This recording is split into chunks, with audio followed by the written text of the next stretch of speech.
Hey guys, welcome back to your channel journey to success. So research and publication ethics का ये हमारा lecture number 16 है। हमने last video में डाटाबेसिस and research matrices का basic देख लिया था। उसके अलावा हमने डाटाबेसिस क्या होते हैं, रिसर्च मैट्रिसेस क्या होते हैं, ये कवर कर लिए थे। And we have also covered types of research paper and classification of journals. In case किसी को इन दोनों के बारे में जानना है, they can refer to the previous video. आज की हम वीडियो जो स्टार्ट कर रहे हैं दैट इज इंडेक्सिंग डाटाबेसिस। आज हमारा जो पर्पस है वो हम दो तरह की डाटाबेसेस जानेंगे, that is indexing databases and citation databases. इन दोनों का डिफरेंसेस एंड सिमिलैरिटीज जानते हैं। सबसे पहले हम डिफरेंसेस जानेंगे कि इंडेक्सिंग डाटाबेसेस में क्या फर्क है एंड साइटेशन डाटाबेसेस में क्या डिफरेंस है। जो इंडेक्सिंग डाटाबेसेस हैं they focus on cataloguing metadata and bibliometric information. जो इंडेक्सिंग डाटाबेसेस होते हैं उनका जो मेन फोकस होता है that is cataloguing metadata and bibliographic information. और ऑन द अदर हैंड जो साइटेशन डाटाबेसेस होते हैं इनका मेन मकसद होता है कलेक्ट करना एंड ऑर्गेनाइज करना साइटेशन डाटा। दो तरह के हमने डाटाबेसेस पढ़े, एक होते हैं इंडेक्सिंग डाटाबेसेस एंड दूसरे वन होते हैं citation databases. Next one is content indexed. जो इंडेक्सिंग डाटाबेसेस होते हैं वो इंडेक्स करते हैं स्कॉलरली पब्लिकेशंस को, whereas on the other hand citation databases का मेन फोकस होता है references cited within publication and citations received by those publications. इनका मेन फोकस इंडेक्सिंग का होता है और साइटेशन वालों का मेन फोकस होता है references citing within publication and received by those publications. Functionality क्या है, इंडेक्सिंग वाले प्रोवाइड करते हैं सर्च एंड रिट्राइवल फंक्शनैलिटीज, और on the other hand citation databases enable करते हैं tracking, analysis and evaluation of citations. Clear हुआ? Access होता है जो इंडेक्सिंग वाले डाटाबेसेस होते हैं उनका फ्री भी होता है, कई बार सब्सक्रिप्शन बेस्ड भी होता है। But on the other hand अगर मैं साइटेशन डाटाबेसेस की बात करूं ये यूजुअली सब्सक्रिप्शन बेस्ड ही होते हैं। इंडेक्सिंग डाटाबेसेस में provide basic citation metrics, while as जो साइटेशन डाटाबेसेस होते हैं वो advanced citation based metrics and analysis tools provide करते हैं। अब अगर हम एग्जांपल्स के साथ साइटेशन एंड इंडेक्सिंग डाटाबेस समझने की कोशिश करेंगे, आई होप आपको ज़्यादा अच्छे से क्लियर हो जाएगा। हम डाटाबेसेस पढ़ रहे हैं, indexing database and citation database. तो इसके एग्जाम्पल्स क्या है? जो डाटाबेसेस हैं web of science and Scopus, ये दोनों ही इंडेक्सिंग डाटाबेसेस भी हैं, साइटेशन डाटाबेसेस भी हैं। ये दोनों ही जो डाटाबेसेस हैं ये रिसर्चर्स को हेल्प करते हैं अप टू डेट रहने में on the research and track citations and also access the impact. ये दोनों डाटाबेस हैं, हम सबसे ज़्यादा स्कोपस या वेब ऑफ साइंसेस ही यूज़ करते हैं। ये दोनों तरह के डाटाबेसेस पे बेस्ड है for scholarly publications, publishers and aggregators. I hope सबको क्लियर हो गया होगा web of science and Scopus के रिस्पेक्टिव से कि जो इंडेक्सिंग डाटाबेसेस होते हैं, साइटेशन डाटाबेसेस होते हैं, वो कौन कौन से होते हैं और क्या क्या इनके फीचर्स होते हैं। अब यहाँ पे मैंने ना डिफरेंस का टेबल लिया है साइटेशन एंड इंडेक्सिंग डाटाबेसेस का। जो इंडेक्सिंग डाटाबेसेस होते हैं they catalogue the metadata and bibliographic information, जैसे मैंने आपको बताया scholarly publication for such as journal articles ये सब पब्लिश करवाने में हेल्प करते हैं। ये search and retrieval functions provide करते हैं, for example query, for example keyword search कर सकते हो, ऑथर्स एंड टाइटल के बेसिस पे आप सर्च कर सकते हो। इसके एग्जाम्पल है पबमेड। पबमेड एक इंडेक्सिंग डाटाबेस है, वेब ऑफ साइंसेस हो गया, स्कोपस हो गया, ये सारे। And they can be free और सब्सक्रिप्शन बेस्ड। इसमें जो रिसर्चर्स हैं वो इंडेक्सिंग डाटाबेसेस यूज करते हैं to review the relevant literature and stay updated on the latest literature. इनका मेन फोकस होता है डाटाबेसेस का। हाउएवर ये बेसिक साइटेशन काउंट भी बता देते हैं। मेन मेटा डाटा प्रोवाइड करना एंड बिब्लियोग्राफिक इन्फॉर्मेशन प्रोवाइड करना किनका काम होता है, इंडेक्सिंग डाटाबेसेस का काम होता है। दे focus on search and retrieval functions with limited citation analysis. But आजकल दोनों का मिक्सचर ही ज्यादातर मार्केट में प्रिवेलेंट है। साइटेशन डाटाबेसेस का काम होता है मेन कलेक्ट करना एंड ऑर्गेनाइज करना citation data to analyze the citation relationship between the scholarly works. तो इसमें प्रॉपर रेफरेंसेस दी जाती है। साइटेशन डाटाबेस में आप ट्रैक कर सकते हो साइटेशन, एनालाइज कर सकते हो साइटेशन पैटर्न, उनका इम्पैक्ट और उनका इन्फ्लुएंशियल वर्क। गूगल स्कॉलर हो गया, वेब ऑफ साइंस हो गया, स्कोपस हो गया, ये सारी क्या है साइटेशन डाटाबेस हैं। जो web of science and Scopus हैं ये साइटेशन डाटाबेस भी हैं एंड इंडेक्सिंग डाटाबेस भी हैं। आई होप सबको ये डाउट क्लियर हो गया होगा। जो ज्यादातर साइटेशन डाटाबेसेस होते हैं दे आर सब्सक्रिप्शन बेस्ड। कुछ फीचर्स होते हैं जो फ्रीली एक्सेसिबल होते हैं बट कई बार ये सब्सक्रिप्शन बेस्ड ही होते हैं। सो ये साइटेशन करने में हेल्प करते हैं, प्रॉपर साइटेशन मैट्रिक्स बताते हैं, जैसे साइटेशन काउंट हो गया, एच इंडेक्स हो गया, इम्पैक्ट फैक्टर हो गया, साइटेशन नेटवर्क वगैरह हो गया। सो साइटेशन ये प्रॉपर करने में हेल्प करते हैं, बहुत सारे advance citation analysis tools provide करते हैं जिससे साइटेशन को ट्रैक किया जा सकता है एंड साइटेशन बेस्ड मैट्रिक्स को कैलकुलेट किया जा सकता है। अब हमारा जो नेक्स्ट टॉपिक है that is web of science and Scopus. This is one of the very important topic of our syllabus, web of science and Scopus. तो web of science and Scopus में हम डिफरेंस देख रहे थे। सबसे पहले हम पब्लिशर की बात करते हैं। अगर वेब ऑफ साइंसेस की बात करें, इनका जो पब्लिशर है दैट इज क्लैरिवेट एनालिटिक्स और स्कोपस का पब्लिशर है एल्सेवियर, ये तो आपको पता ही है। अब कंटेंट क्या है, जो वेब ऑफ साइंसेस है वो मल्टीडिसिप्लिनरी है एंड स्कोपस भी मल्टीडिसिप्लिनरी है। इनका जो मेन फोकस है वेब ऑफ साइंसेस का वो science, social science, arts and humanities पे है। बट इसमें क्या है, जो स्कोपस है इसमें science, social science, art and humanity है but with broader coverage of conference proceedings. So Scopus में जो कॉन्फ्रेंस प्रोसीडिंग्स है ये भी पब्लिश की जाती हैं। सो सबसे पहले हमने पब्लिशर देखा, पब्लिशर वेब ऑफ साइंस का है क्लैरिवेट एनालिटिक्स एंड स्कोपस का है Elsevier. And web of sciences में कॉन्फ्रेंस प्रोसीडिंग्स इतने अच्छे से ब्रॉडर कवरेज नहीं होता है, स्कोपस में ब्रॉडर कवरेज है कॉन्फ्रेंस प्रोसीडिंग्स का। अब डाटा सोर्सेज क्या हैं, जो वेब ऑफ साइंसेज है they are curated from thousands of scholar journals, conference proceedings and books. But इसमें जो स्कोपस है इसमें ट्रेड पब्लिकेशंस, पेटेंट्स और अदर सोर्सेज से भी आपको डाटा मिलेगा। अब साइटेशन जो इंडेक्सेस हैं इसमें प्रॉपर साइटेशन इंडेक्सिंग है, including the citation network, citation report, author citation profiles. Scopus में क्या है, कॉम्प्रिहेंसिव साइटेशन ट्रैकिंग है, इसमें साइटेशन अलर्ट्स भी हैं एंड साइटेशन ओवरव्यू का फीचर है। अब कौन कौन से मैट्रिक्स हैं जो वेब ऑफ साइंस प्रोवाइड करता है, वेब ऑफ साइंस बहुत सारे फीचर्स या मैट्रिसेस प्रोवाइड करता है, for example citation count, H index, journal impact factor, journal quartile ranking. But जो स्कोपस है उसमें SDR that is SCImago journal rank and SNIP क्या है, source normalised impact per paper. तो ये दोनों फीचर्स आपको स्कोपस में मिल जाएंगे। दो जो ये डिफरेंट डिफरेंट मैट्रिसेस हैं इनके बारे में हम अभी लर्न करेंगे कि कौन कौन से मैट्रिसेस होते हैं in detail in the coming lecture.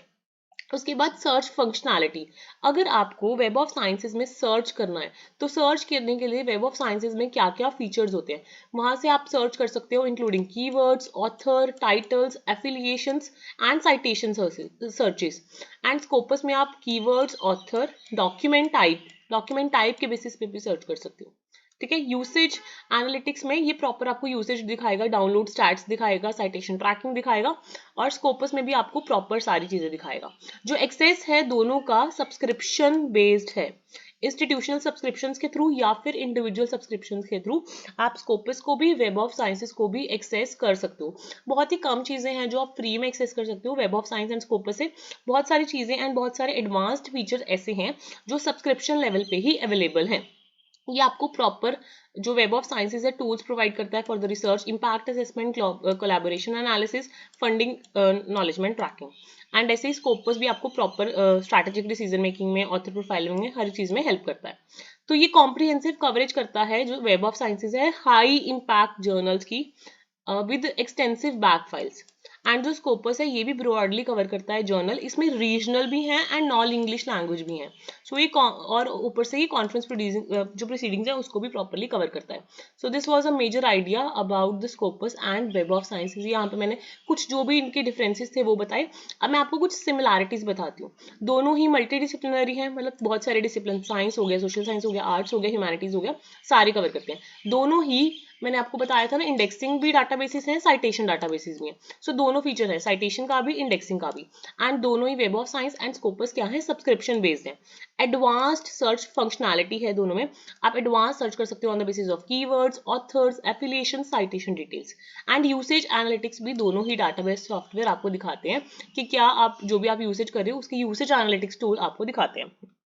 So despite various similarities, Web of Science and Scopus also have unique features, data sources, coverage areas, making them complementary sources of research. So Scopus and Web of Sciences are the complementary resources for research, seeking comprehensive scholarly information and citation data. तो ये दोनों complementary sources of information है for any researcher. So I hope आपको सबको Scopus and Web of Sciences clear हो गया होगा.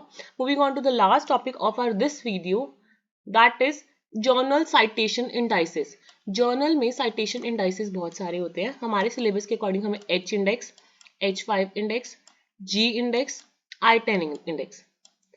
उसके बाद all matrix, H5 median, JIF percentile, site score, SDR, SNIP snip, IPP and again factor. ये सारे जर्नल साइटेशन इंडेक्सेस को डेप्थ में कवर करना है। वैसे अभी आपको ये थोड़ा सा टफ लगेगा, बट जैसे जैसे ये इंडेक्सेस आपके यूज में आएंगे, प्रैक्टिकल लाइफ में आएंगे, आपको ये इंडेक्सेस बहुत अच्छे से क्लियर हो जाएंगे। So starting with the first one, that is H index. मैंने हर एक इंडेक्स की डिस्क्रिप्शन ली है, मेथोडोलॉजी ली है कि कैसे उसको कैलकुलेट किया जाता है, देन उसका यूज क्या है and an example of that, सारी टॉपिक्स कवर करें। सबसे पहले हम कवर करेंगे H इंडेक्स, H5 इंडेक्स। ठीक है, H इंडेक्स क्या होता है एंड H5 इंडेक्स क्या होता है। अब H इंडेक्स क्या होता है? H index major both the productivity and citation impact of a scientist और स्कॉलर। ठीक है, तो H इंडेक्स आपको बताता है कि कितनी बार उसका पेपर कितनी बार प्रोड्यूस हुआ है और कितनी बार साइटेशन इम्पैक्ट हुआ है। So it is the number of papers, H is the number of papers that have been cited at least H times. So identifies the highest number of papers that have received at least H citations. So it helps in assessing the impact and productivity of the researchers. For example, किसी author का H index 20 है, मतलब if they have published 20 papers, each cited at least 20 times, तो highest वाला number ये उठाता है। ठीक है, so it is the number of papers that have been cited at least H times. So at least वाला फैक्टर उठाता है H index. So an author has H index of 20 if they have published 20 papers, each cited at least 20 times. Clear हो गया? Next है H5 index. H5 index कहीं ना कहीं H index के सिमिलर होता है, बट ये स्पेसिफिकली यूज किया जाता है calculated on the basis of citation received by the journals article published in the last 5 complete years. तो इसमें जो पब्लिश हुए हैं लास्ट 5 कंप्लीट ईयर्स में, उसमें ज्यादा फोकस होता है। So it identifies the highest number of papers from the last 5 years, तो इसलिए H5 है that have been received at least H citations. So evaluating the impact factor of journals recent publications, recent के लिए हम H5 use करते हैं and generally overall जितनी भी उसकी जर्नी है उसके लिए हम H इंडेक्स यूज करते हैं। तो फॉर एग्जाम्पल किसी journal, for example a journal has H5 index, a journal has H5 index of 30. If it has published 30 papers, each cited at least 30 times in the last 5 years. So ये individual specific हो गया जो H index हो गया, and H5 index हो गया जो journal specific हो गया, and we are taking the last 5 years into the consideration. Next one is G index and H10 I10 index. तो ये दोनों indexes क्या हैं? G index and I10 index. G10 क्या है? G index क्या है? It is an alternative matrix to the H index. The G index measures the highest number of highly cited papers in the researcher's publication list.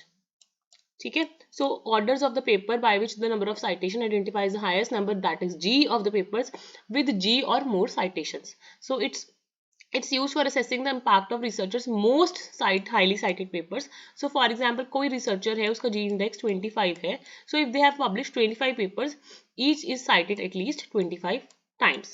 ठीक है, तो हम इसमें researcher की पब्लिकेशन लिस्ट की बात करते हैं, उसमें से सबसे हाईली साइटेड पेपर्स कौन से हैं। I10 इंडेक्स का मतलब क्या है? ये वेरी क्रूशियल है आपकी रिसर्च जर्नी में। I10 index, it means the number of publications by a researcher have been cited at least 10 times.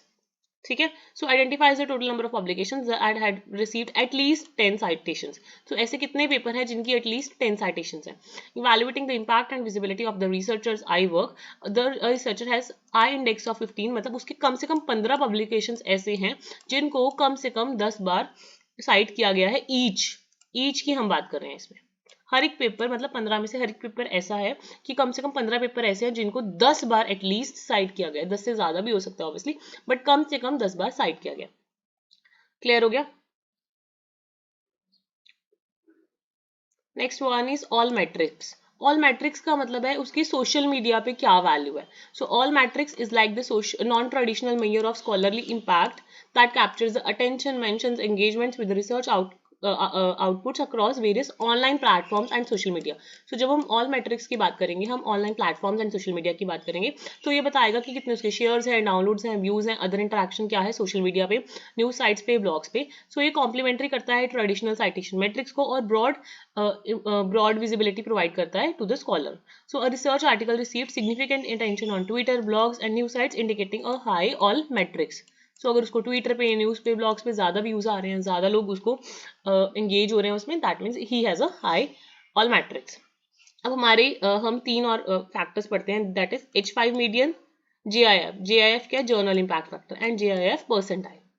So H5 median क्या है? H5 median is the number of citations received by articles of a journal over specified period, usually 5 years. So कितने citation receive हुए हैं by the article of a journal over a specific period? So it calculates the median. It calculates the median. ठीक है, median calculate करता है, H5 median में calculate करता है in last 5 years. So providing an indication of the distribution कैसी है इसलिए.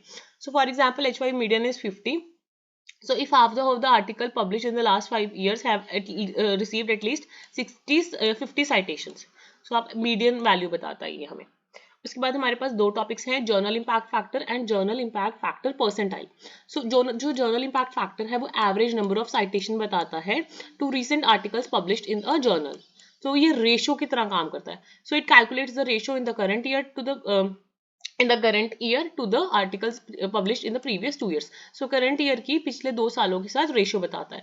So JIF रेशो बताता है assessing the relative importance and influence of the journal within the field. So if a journal has an JIF of 5, so its article published in the last 2 years received citation at least 5 citations each. ठीक है, last 2 years में इसको at least 5 citations each मिली हैं. सो JIF percentile on the other hand is based on JIF factor, और ये हम percentile वे में calculate कर लेते हैं.